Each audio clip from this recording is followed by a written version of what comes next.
प्यारे बच्चों, कक्षा 10 गणित के आज के सत्र में आपका स्वागत है। आज है दिनांक 6 जुलाई 2021, दिन मंगलवार।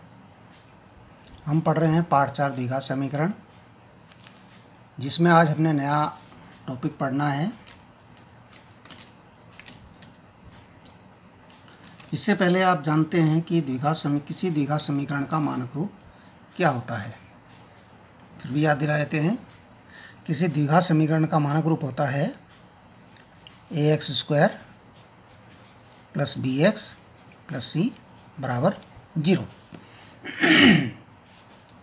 जहाँ x आपका क्या है, चर है, और a, b व c वास्तविक संख्याएं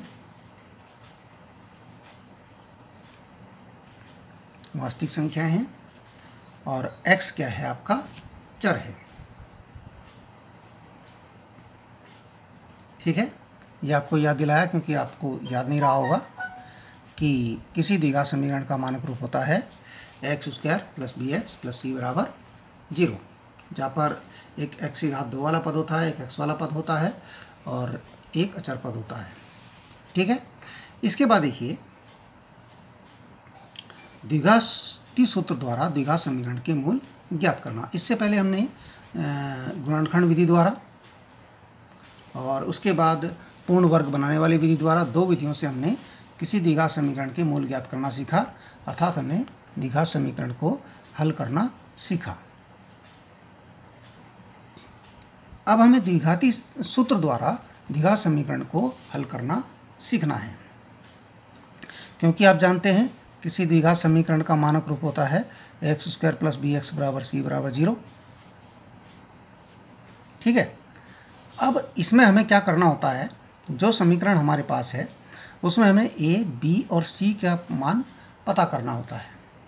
a, b और c का मान पता करना होता है। तो यहाँ पर एक सूत्र बनता है x =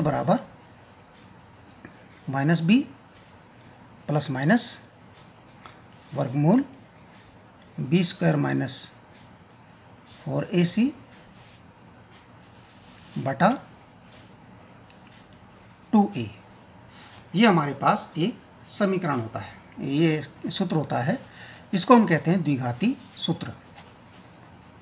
द्विघाती सूत्र ये जो द्विघात समीकरण है हमारे पास ax² + bx + c = 0, इसमें द्विघाती सूत्र द्वारा हमारे पास दो मूल प्राप्त होते हैं, जिसका सूत्र है -b ± वर्गमूल b² - 4ac बटे 2a। अब आप कहेंगे यहाँ पर तो एक ही है, किसी द्विघात समीकरण के तो दो मूल होते हैं, यहाँ पर केवल एक ही मूल है। तो यहाँ दो मूल कैसे हैं? x का मान देखिए कैसे क्या होगा, -b + वर्गमूल b² - 4ac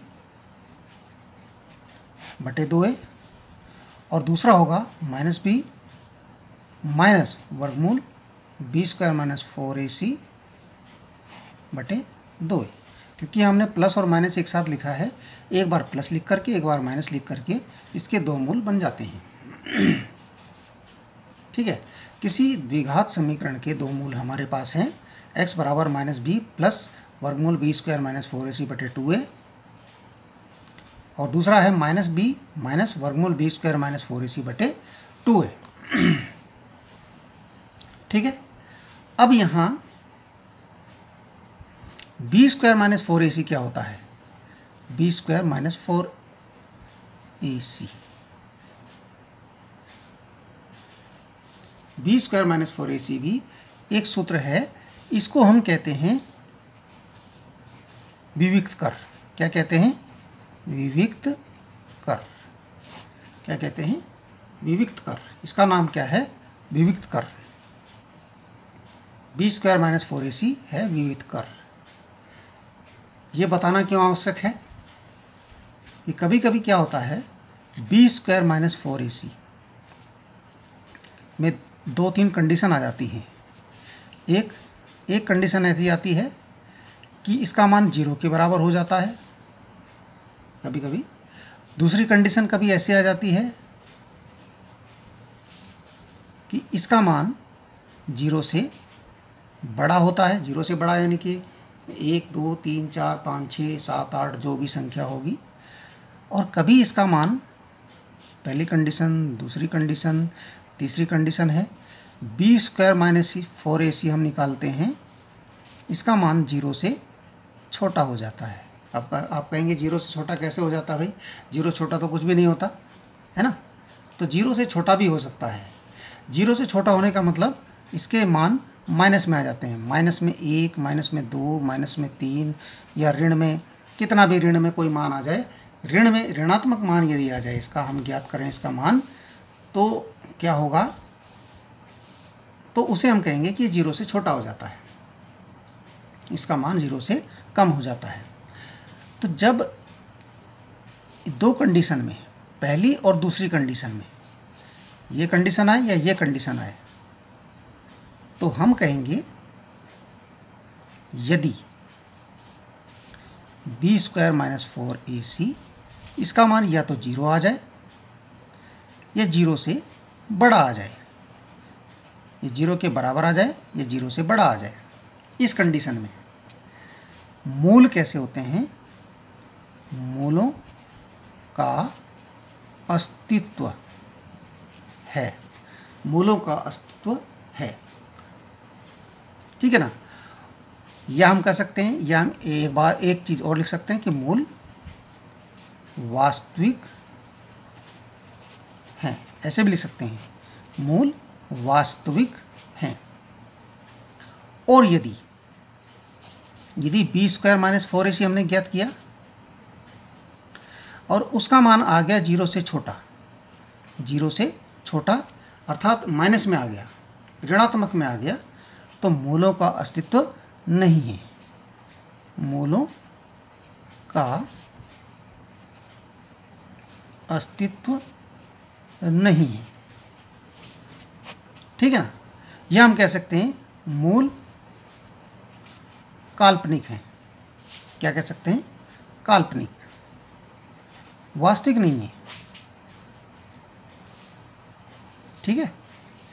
इस कंडीशन में मूलों का अस्तित्व नहीं है, मूल काल्पनिक हैं।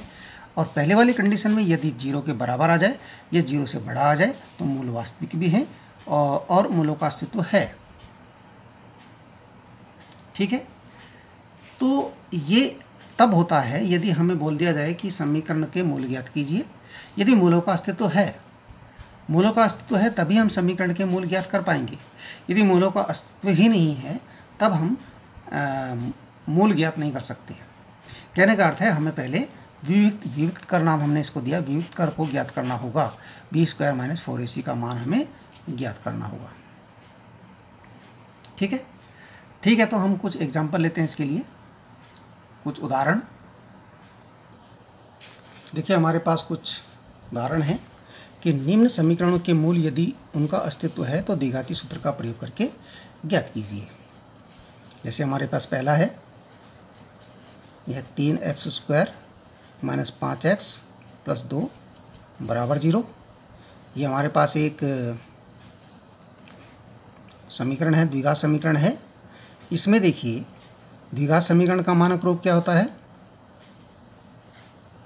द्विघात समीकरण की मानक रूप x square plus b x plus c बराबर 0 से तुलना करने पर, जब हम इसकी तुलना करेंगे तो a के स्थान पर आ जाएगा 3, a बराबर 3, b के स्थान पर आ जाएगा -5, b बराबर -5, c के स्थान पर आ जाएगा 2, c बराबर 2, ठीक है।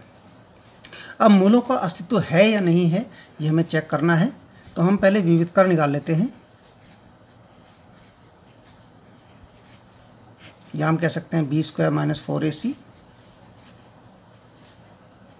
बी स्क्वायर यानी कि -5 का स्क्वायर, 4ac 4 इंटू ए का मान है आपका 3, सी का मान है आपका 2, -5 का वर्ग क्या हो जाएगा? सीधे 25 हो जाएगा, माइनस में नहीं आएगा। -4 × 12 × 24, 24 आ गया, 4 तिया 12, दोनों 24, 25 में 24 घटाया बचा 1 बचा। 1 जो होता है वो 0 से बड़ा होता है, ये आपको पता होगा। 1 0 से बड़ा होता है, इसका मतलब क्या हुआ, b² - 4ac का जो मान आया वो 1 आया, जो कि 0 से बड़ा है। 0 से बड़ा होने का मतलब मूलों का अस्तित्व है, यानी मूल वास्तविक हैं। मूल वास्तविक हैं, इसका अर्थ है कि हमें अभी इसके मूल ज्ञात करने होंगे द्विघाती सूत्र का प्रयोग करके। अतः द्विघाती सूत्र से x बराबर क्या हो जाएगा, -b प्लस माइनस वर्गमूल b² - 4ac बटे 2a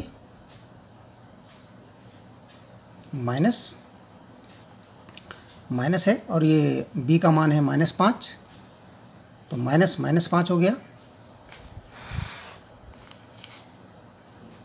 -5 हो गया, प्लस माइनस वर्गमूल b² - 5, b² - 4ac का हमने मान निकाल रखा है, वो हमारा आया 1। ठीक है, तो मैं दोबारा से बिल्कुल दोबारा मान रखें, इससे अच्छा हम सीधे मान 1 रख देते हैं।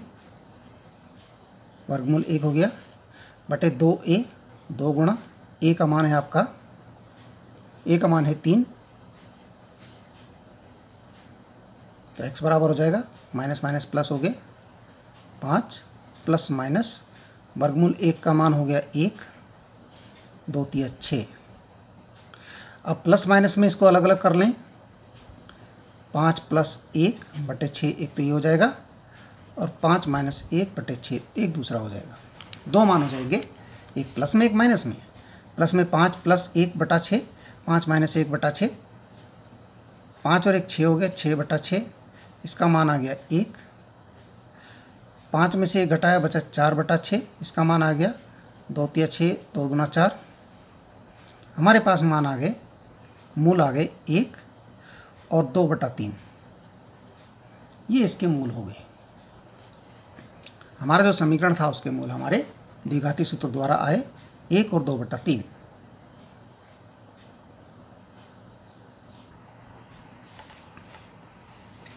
इसके बाद देखिए एक और हमारे पास ये उदाहरण है, इसको भी हम ऐसे ही करेंगे।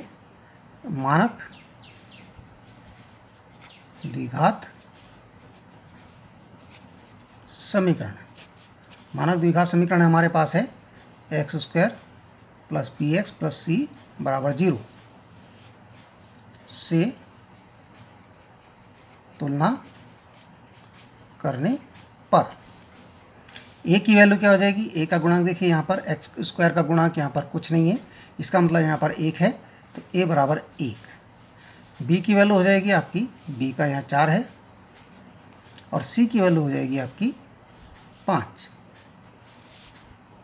ठीक है, अब यहाँ देखिए, अब यहाँ हम निकाल लेते हैं b² - 4ac, यानी विविधकर निकाल लेते हैं। b² हो जाएगा 4 का स्क्वायर, 4ac 4 इंटू a की वैल्यू है 1, c की वैल्यू 5, 4 का वर्ग होता है 4 चौक 16, माइनस 4 पंजे 20, 4 पंजे 20, 16 में से 20 घटाए, 16 में से 20 घट जाते हैं क्या, नहीं घटते हैं, 20 बड़ा है, तो माइनस का 4 आएगा, माइनस का 4। माइनस का 4 जो होता है वो होता है 0 से छोटा, क्योंकि ऋणात्मक आ गया। हमने आपको बताया था ऋणात्मक यदि मान आ जाए तो 0 से छोटा हो जाता है, यानी इसका अर्थ है b² - 4ac ये जो है क्या हो गया, 0 से छोटा हो गया। 0 से छोटा होने का अर्थ है कि मूल वास्तविक नहीं है, मूलों का अस्तित्व नहीं है, अर्थात मूलों का अस्तित्व नहीं है, या हम लिख सकते हैं मूल काल्पनिक है, मूल वास्तविक नहीं है, काल्पनिक है। ठीक है ना, तो यहाँ इससे आगे अब हम मूल ज्ञात नहीं कर सकते, क्योंकि इसके मूल का अस्तित्व ही नहीं है, मूलों का अस्तित्व ही नहीं है। इसके बाद देखिए एक और है हमारे पास, इसको भी हम देख लेते हैं प्रैक्टिस के लिए। यहाँ पर तुलना कर दीजिए तुलना जब हम करेंगे तो ए की वैल्यू क्या आ जाएगी, 1 आ जाएगी, बी की वैल्यू आ जाएगी 2 और सी की वैल्यू आ जाएगी -143। ठीक है। अब हम बी स्क्वायर माइनस 4ac यहाँ ज्ञात करेंगे। बी स्क्वायर हो जाएगा 2 का स्क्वायर माइनस 4 गुणा ए का मान 1 और सी का मान -143। ठीक है। 2 का वर्ग हो गया 4, माइनस माइनस हो गया प्लस, 4 की गुणा कर दीजिए, 4 × 12 का 2, 4 चौक 16 और 1 17 का 7, 4 एकम 4 4 एकम 4 और 1 5, 572। क्योंकि माइनस माइनस हो गए थे प्लस हो गए यहाँ पर, इसलिए जुड़ जाएगा। ये आ जाएगा आपका 576। बी स्क्वायर माइनस 4ac बराबर 576, जो कि 0 से तो बहुत बड़ा है, 0 से बड़ा है। इसका मतलब हुआ बी स्क्वायर माइनस 4ac का जो मान आया वो 0 से बड़ा है, यानी मूलों का अस्तित्व है, मूलों का अस्तित्व है, यानी मूल हैं। अब द्विघाती सूत्र से इसका जब मूलों का अस्तित्व है तो द्विघाती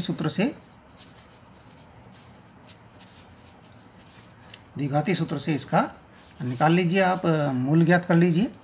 x की वैल्यू क्या हो जाएगी, -b प्लस माइनस वर्गमूल बी स्क्वायर माइनस 4ac बटे 2a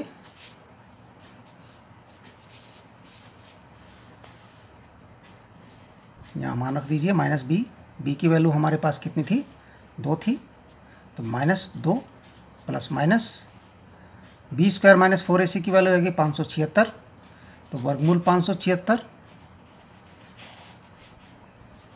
2 गुणा ए की वैल्यू हमारे पास है 1। इसको आपको हल करना है, क्योंकि 576 का वर्गमूल क्या होता है आपको याद होगा। यदि 576 का वर्गमूल क्या होता है किसी को याद हो तो मैं बता देता हूँ। 576 का वर्गमूल 24 होता है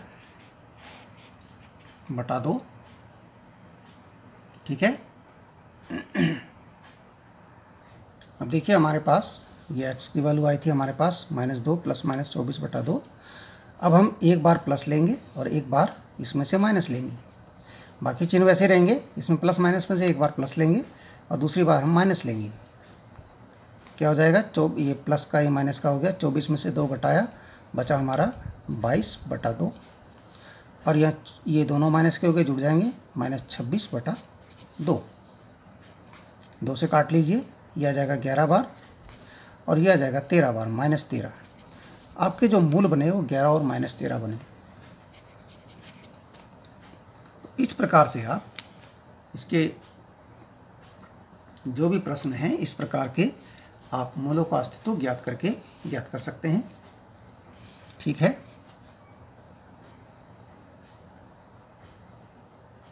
ओके एंड थैंक यू।